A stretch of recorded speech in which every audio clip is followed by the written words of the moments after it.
Real Rap TV.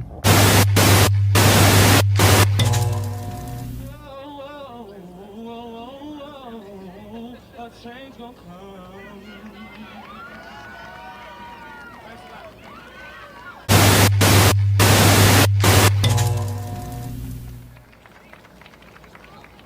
Good morning. My purpose here today is just to...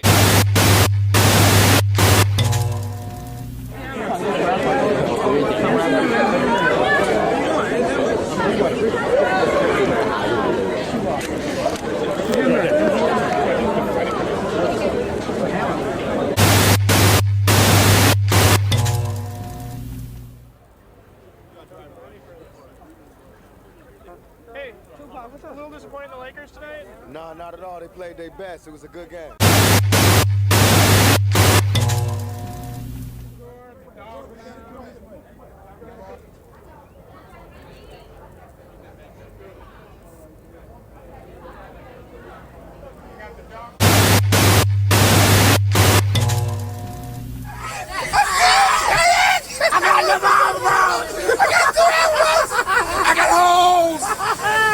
Take Biggie, bitch! Biggie head, man. Biggie head. All the way. Okay, but I did you for you, but I did you. Beat me all the way. But you told me to fuck me, bitch.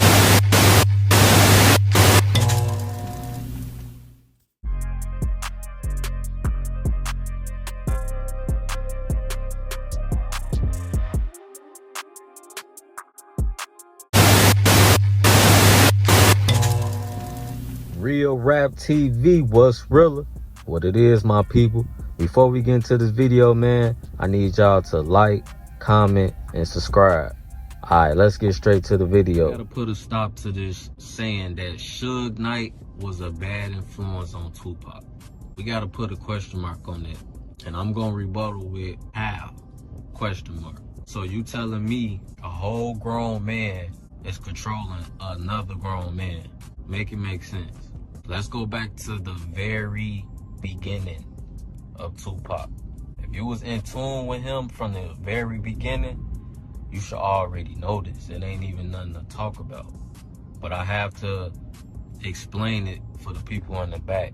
Before the Death Row days, he wasn't even with Death Row for a whole year. I want to say he was with them, 10, 11 months? It wasn't a year. So for y'all to say that Suge Knight was a bad influence, he turned Pac out, y'all are wrong. Let's go back from the very beginning when he did Tupacalypse.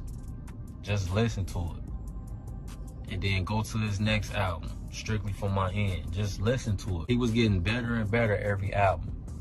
Then after that, he did the Thug Life album. And if you listen to it, he been talking reckless. He been talking like that. So for y'all to say Suge Knight turned them out and changed them, or when he around certain people, he changed, that is not accurate. We're in the elevator coming down, and the conversation comes up. It's me, Eazy-E, Tupac. So he pulls out his gun, right? Me, I don't even know who he's talking about. I'm just like, what? Right? So he's like, yeah, I got my shit. This nigga Tupac said, yeah, I got my shit too. It's like, nigga, you don't even know what he's talking about. So in retrospect, Tupac might have dumped on Death Row. That's the funny part about it. So listen. And most of y'all only known for Me Against the World, then All Eyes on Me and Machiavelli. That's majority of y'all. Y'all stuck on them 3 albums because y'all claim the other 2 albums wasn't on nothing. You got to do the math. Listen to the first album, to Thug Life, to Machiavelli. Just listen to all of them. That's just a recap, but listen to all of them. He been talking like that. And y'all know what he was going through, police situation. You can't name one celebrity, you can't name one rapper that helped save someone that they didn't know the same color as him, because 2 police officers was messing with a black man. And what Tupac do? He helped them. He ended up shooting 2 police officers. Tell me one person who's doing that. Nobody is doing that.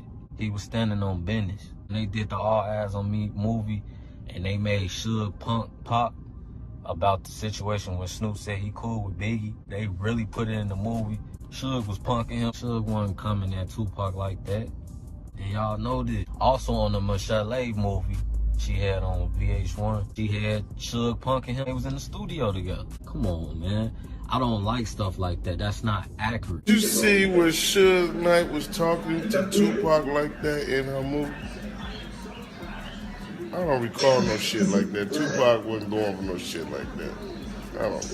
I wouldn't go for no shit like that. This channel, it's about the facts, exposing the real. We not doing that phony face stuff over here. We need to put this Suge Knight was a bad influence on Tupac.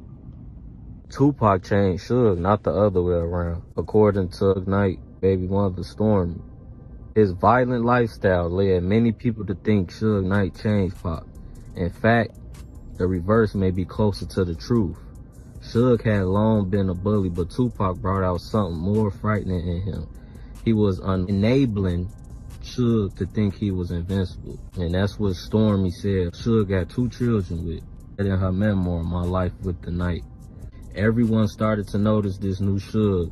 He was more direct, a bit colder, harder to get hold of, and less about his business. Also, Idi Amin, he said Suge did not make Pac more aggressive. But the two of them together was like lightning a match to a can of gasoline. So there you go right there. For the people who saying Tupac is still alive, that's why he changed his name to Machiavelli, because he faked his death. He in Cuba somewhere hiding. Stop it, man. Let's be real with ourselves. Let's stop with the foolery. Now, I know this is a hard pill to swallow. I know the world missed Pac, but I really think Tupac is somewhere hiding. That's how I know y'all really wasn't in tune with Pac.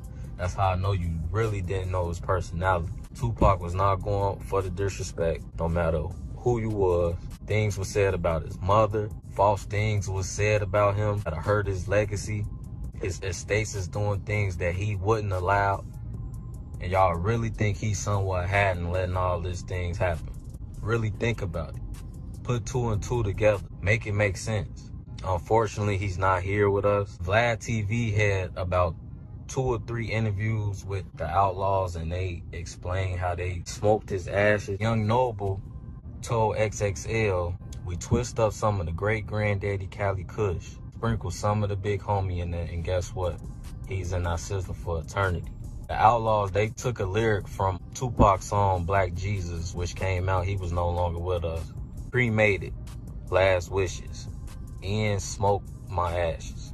Idi Amin told This Is 50, unfortunately, that they later found out what they smoked wasn't actually Tupac's ashes. But that wasn't the end of the story, because Mo Preem, he also had an interview with Vlad at a different time when he was sitting with Thug Life.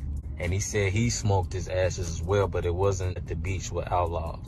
But he did say he smoked it with one other member, and he said they did smoke his ashes. It was quoted in Complex. He said, I don't know what they smoked, but I smoked his ashes. So that tell you right there, Tupac is no longer with us. Suge loved Tupac. Tupac loved Suge. That's it. That's all. Nothing more, nothing less. Now, if y'all go watch the TMC video he did years ago when he was saying Tupac's still alive, he in Cuba somewhere smoking a cigar. Like I said earlier, he loved Tupac. Tupac loved him. It just hurt because Tupac is really gone. So I think Suge would say those things because it hurts that he really gone. And when you watch this video, as they talking about Tupac, he instantly starts to throw up in the middle of the interview. With me, I turn around and say, hey, shoot him and shoot me in the head too when I cover him up. I'm the only person that lost when Pac moved up. Not only did I lose the idea of a friend you can have or a little brother you can have, Pac is one of those incredible artists that I know for a fact he's worth way more alive than dead.